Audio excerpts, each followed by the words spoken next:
Bonjour à toutes et à tous. Je vais vous présenter aujourd'hui l'épreuve de DALF C2 et plus particulièrement l'épreuve d'expression orale. Parce que vous le savez certainement, pour le C2, il n'y a plus que 2 épreuves au lieu de 4. Pour le C1 comme pour le B2, vous aviez 4 épreuves, expression écrite et expression orale, compréhension écrite et compréhension orale. C'est fini tout ça. Pour le C2, il n'y a plus que 2 épreuves, expression écrite et expression orale. Et nous allons découvrir aujourd'hui un petit peu la première partie de l'expression orale. Parce que l'expression orale se découpe en 3 différentes parties. Tout d'abord, vous allez écouter un fichier audio. Ce fichier audio fera une douzaine de minutes, entre 12 et 15 minutes. C'est très long. Donc vous pourrez l'écouter 2 fois. Et puis, à la fin de cette écoute, vous aurez 3 épreuves. La première, ce sera une synthèse de ce document que vous avez écouté. Donc une synthèse orale. Vous devrez rappeler oralement ce qui a été dit, tout ce qui a été dit dans le document oral. Deuxième épreuve, ce sera un monologue, c'est-à-dire on vous aura posé une question et vous devrez répondre à cette question de manière structurée, organisée et argumentée. Et puis, troisième épreuve, vous aurez donc un débat avec les examinateurs. Alors maintenant, nous allons revoir cette première partie, c'est-à-dire la synthèse du document oral que vous aurez écouté.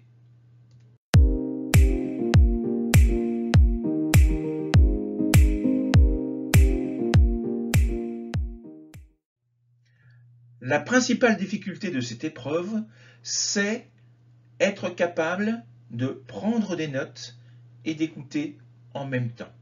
C'est quelque chose que vous n'avez jamais fait jusqu'à présent. C'est-à-dire que pour le B2, pour le C1, on ne vous a jamais demandé d'être capable d'écouter un document et de prendre des notes en même temps. Vous aviez la possibilité, en B2 ou C1, vous aviez déjà des questions qui vous étaient posées et donc qui vous orientaient vers la réponse que l'on attendait de vous. Mais là, c'est terminé. Vous n'aurez aucun document écrit qui vous aidera à vous repérer un petit peu dans le texte. Et je vous le rappelle, ce fichier audio, il est très long, entre 12 et 15 minutes. Donc vous allez l'écouter 2 fois, c'est vrai, mais pendant ces 12 à 15 minutes, il n'est pas question d'écouter et puis à la fin des 12 minutes se dire bon bah je prendrai les notes avec les souvenirs que j'aurai.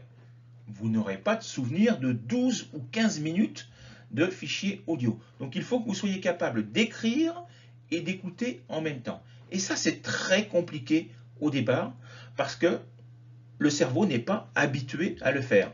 C'est une habitude, c'est un entraînement.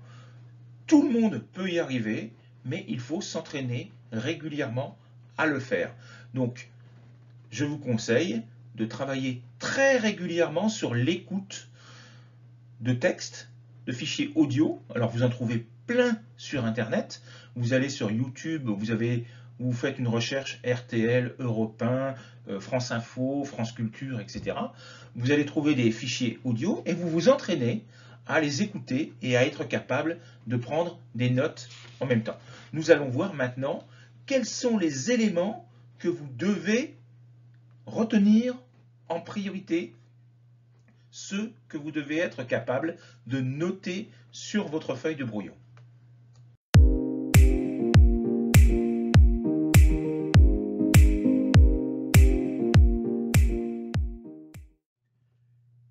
L'information implicite, c'est quoi? L'information implicite, c'est tout ce qui vous est fourni avec l'écoute, c'est-à-dire le nombre de personnes, où, quand, pourquoi, quoi. Donc ces 5 réponses, il faut que vous soyez capable d'y répondre. Et ça, ce sera votre introduction de votre présentation, de votre synthèse. Il va falloir que vous disiez qui sont les personnes en présence dans le fichier audio que vous écoutez. Est-ce qu'il s'agit d'un journaliste tout seul? Est-ce qu'il s'agit d'un journaliste avec un invité? Est-ce qu'il s'agit d'un débat entre plusieurs invités? Est-ce qu'il s'agit d'une interview? Est-ce qu'il s'agit d'une conférence? Donc vous avez plein de solutions possibles. Ça, vous devez être capable de le repérer. Vous devez être capable de dire également qui sont les personnes. Généralement, les noms sont indiqués au début vous devez être capable de les noter et de les repérer. Et là, c'est un travail complémentaire, vous devez être capable de savoir qui ils sont. Et ça, c'est votre culture générale qui va vous permettre de le faire. Et c'est le fait de lire régulièrement les journaux, d'écouter régulièrement la radio, qui va vous permettre de connaître de plus en plus de personnalités françaises. Donc ça, c'est un travail régulier. Nous y reviendrons tout à l'heure. Quoi? Pourquoi ils sont là? Quel est le thème? Est-ce qu'ils parlent d'environnement? Est-ce qu'ils parlent d'économie? Est-ce qu'ils parlent de société? Est-ce qu'ils parlent... Peu importe. D'éducation, par exemple, également. Vous devez être capable de donner le thème. Et vous devez être capable de donner la contextualisation. Ça veut dire quoi? Ça veut dire que si ce jour-là, ils se réunissent pour parler de tel thème, c'est qu'il s'est passé quelque chose. C'est qu'il y a eu un événement qui a fait que le journaliste a dit bah, « je vais inviter telle personne pour me parler de l'événement qui a eu lieu ». Donc il faut que vous soyez capable de trouver cet événement. Généralement, il est systématiquement indiqué dans les documents. Vous devez également répondre à quoi? C'est-à-dire que par rapport à ce thème, vous devez être capable de dire quels sont les problèmes, quelles sont les conséquences, quelles sont les solutions, ou quels sont les avantages, quels sont les inconvénients. Généralement, vous avez tous ces éléments-là. Si par exemple vous avez un débat, généralement vous avez des personnes qui ont des avis contraires les uns aux autres. Donc vous devez être capable de donner les avis des uns et les avis des autres. Donc vous devez être capable de repérer toutes les idées qui sont présentes. Donc voilà tout ce qu'on appelle l'implicite.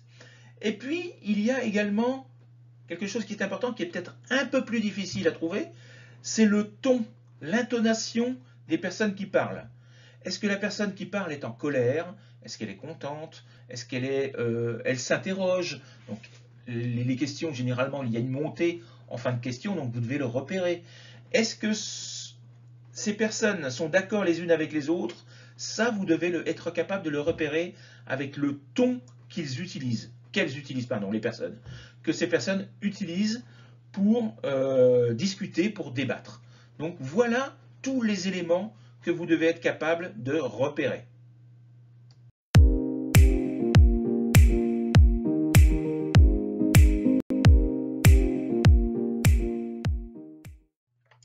Alors, comment prendre des notes? N'essayez pas d'écrire des phrases entières. Vous n'y arriverez pas et vous allez vous perdre. Parce que généralement, surtout au début, sauf si vous avez vraiment beaucoup d'entraînement, quand vous écrivez, vous n'écoutez plus. Et quand vous écoutez, vous n'arrivez pas à écrire. Donc il faut que vous vous entraîniez à écrire des mots-clés. Les mots-clés, ça va être quoi? Ça va être une date, ça va être le nom d'une personne, ça va être le métier d'une personne, ça va être un pourcentage. Ça va être vraiment des éléments importants qui vont vous permettre de regrouper ensuite vos idées. Donc utilisez des mots-clés, utilisez des abréviations, utilisez toute la page.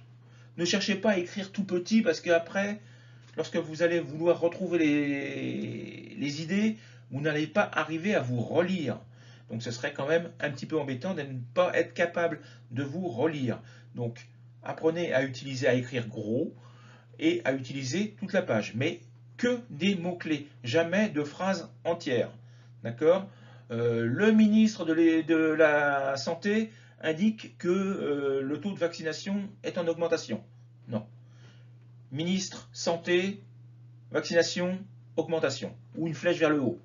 Ça va vous permettre immédiatement de retrouver vos idées. Ça encore, c'est votre habitude, l'habitude à faire ce type d'exercice qui va vous permettre d'y arriver de mieux en mieux.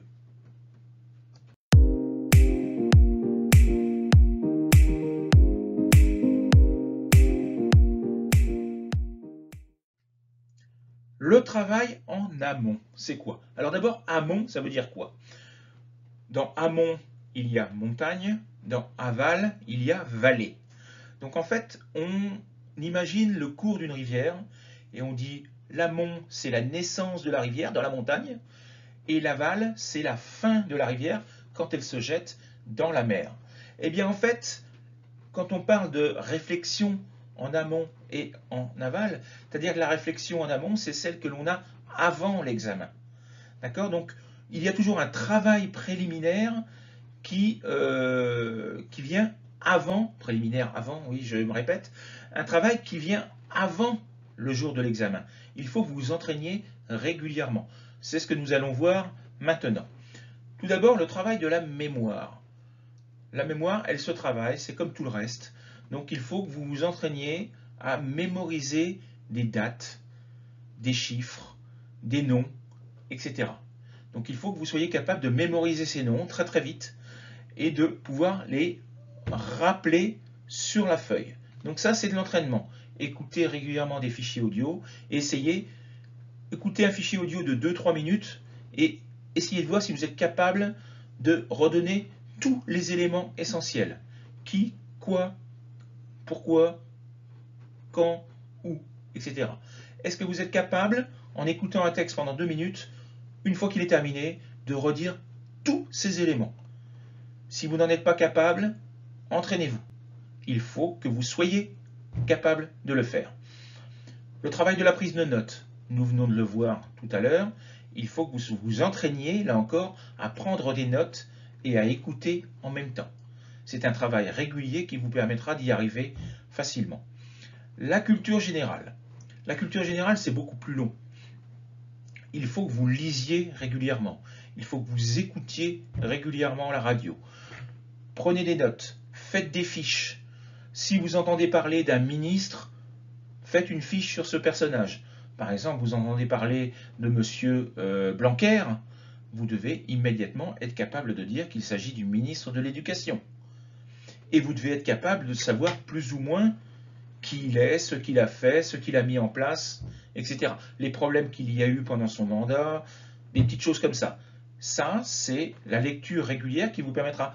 Ah, aujourd'hui, un article sur M. Blanquer. Qu'est-ce qu'ils disent? Ah, ils ont dit ça. Bah, je vais l'ajouter dans ma fiche. Donc, c'est un travail régulier d'enrichissement de vos fiches déjà créées. Ensuite, vous avez les journalistes. Les journalistes, c'est presque systématiquement les mêmes qui reviennent. Vous devez être capable de les connaître. Même chose pour les chaînes de radio. RTL, Europe 1, France Inter, France Info, France Culture. Vous devez être capable de les connaître. Donc ça, c'est un travail en amont.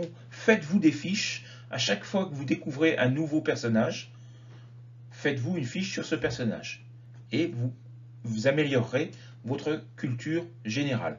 Même chose si vous avez des invités, par exemple du spectacle, des acteurs, des chanteurs, des sportifs. Faites-vous des fiches sur chacun de ces personnages pour enrichir votre culture. S'il y a des personnes qui sont intéressées, j'organise à la fin, dans une semaine maintenant, une formation sur la culture générale. Il ne me reste que 3 places disponibles à ce jour pour ce groupe de culture générale qui commence le 11 janvier. Autre travail que vous devez faire, c'est la reconnaissance phonétique et phonologique. Ça veut dire quoi? Si je dis les chiens, est-ce que j'ai dit le chien au singulier ou les chiens au pluriel? Vous devez être capable de le savoir.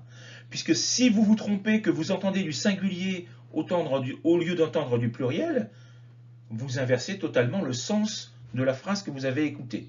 Donc vous devez être capable de bien entendre.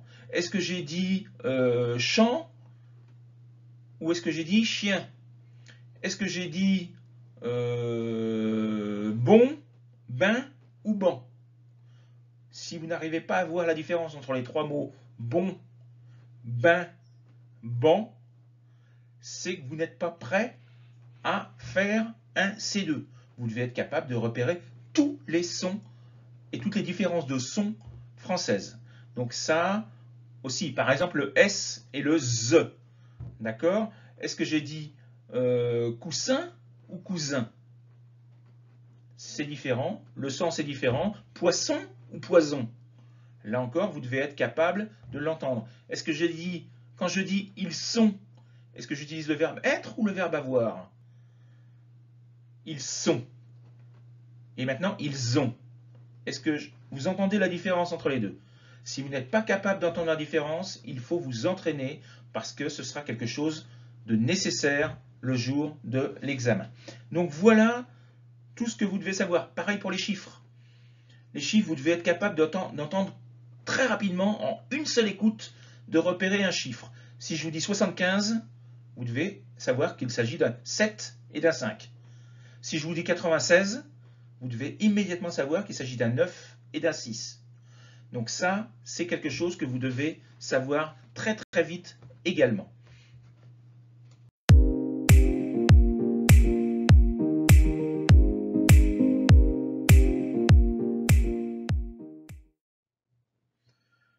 Maintenant, il y a une autre partie dans le travail en amont qui est beaucoup plus difficile à travailler.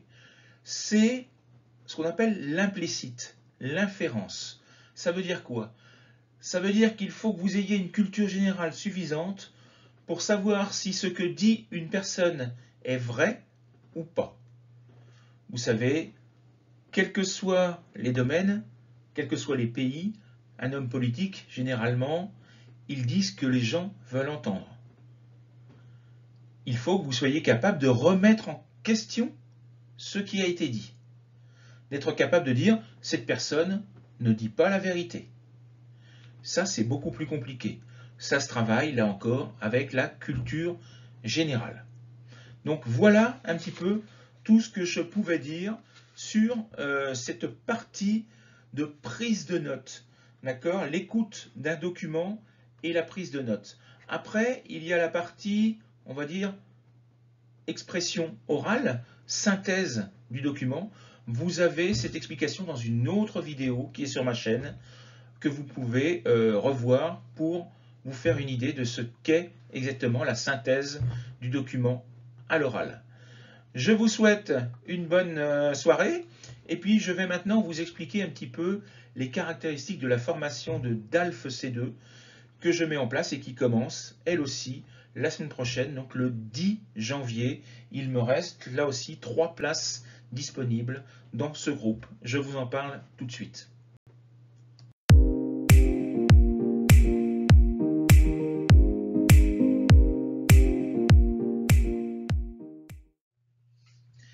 Alors cette formation, elle va avoir lieu donc du 10 janvier, donc aujourd'hui on est le 5 ou 6, je ne sais plus, 10 janvier, donc lundi prochain, et elle durera pendant 2 mois, jusqu'au 10 mars.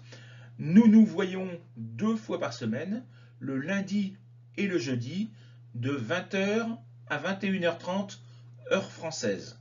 D'accord? Donc évidemment, il y a un décalage horaire si vous habitez plus sur le continent asiatique ou sur le continent américain. Donc basez-vous sur l'horaire de Paris, l'horaire français.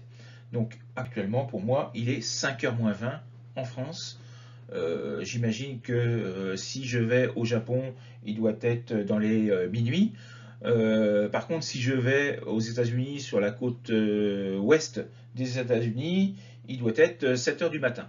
Donc c'est vrai que la différence est énorme selon les pays. Mais donc le cours aura lieu de 20 h à 21 h 30, heure française. Nous nous voyons donc 2 fois par semaine et pendant ces 3 heures de cours hebdomadaires, nous travaillons ensemble sur les sujets qui peuvent tomber aux examens, autant pour l'expression écrite que pour l'expression orale. Et nous faisons un travail en commun de recherche de méthodologie, c'est-à-dire je vous explique la méthodologie et on essaye de la mettre en pratique ensemble sur le sujet que je vous propose. Nous cherchons la problématique, nous cherchons le plan, nous cherchons les idées. Chacun partage lors d'une visioconférence les idées qu'il pense être les bonnes, etc. Nous faisons un travail en commun. Et puis ensuite, chez vous, vous développez totalement ce sujet en individuel et vous me l'envoyez pour que je puisse vous le corriger.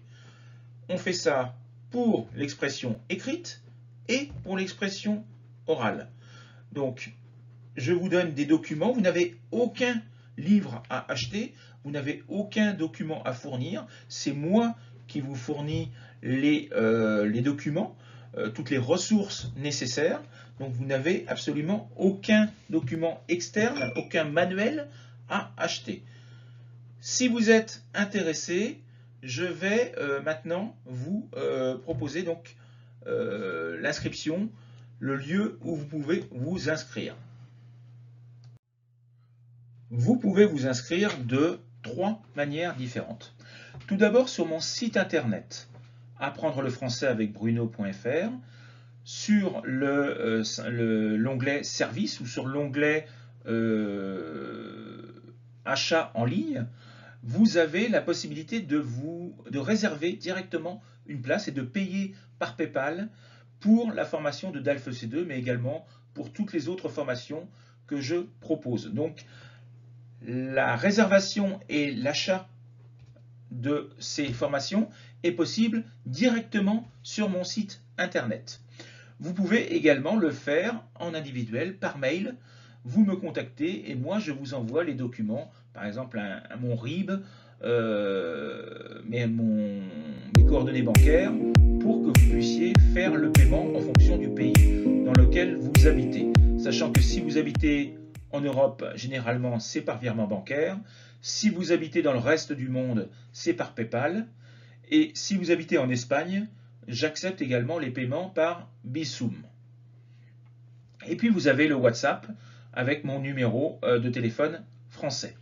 Donc voilà tout ce que je pouvais vous dire sur l'expression orale de DALF EC2 et donc sur cette première partie de prise de notes. Si vous voulez en savoir plus, je vous renvoie également donc à l'autre vidéo où je vous explique comment faire la synthèse de documents et comment organiser vos idées, toutes les notes que vous avez prises, comment les organiser pour les réexpliquer aux examinateurs. Bonne soirée, à bientôt, au revoir.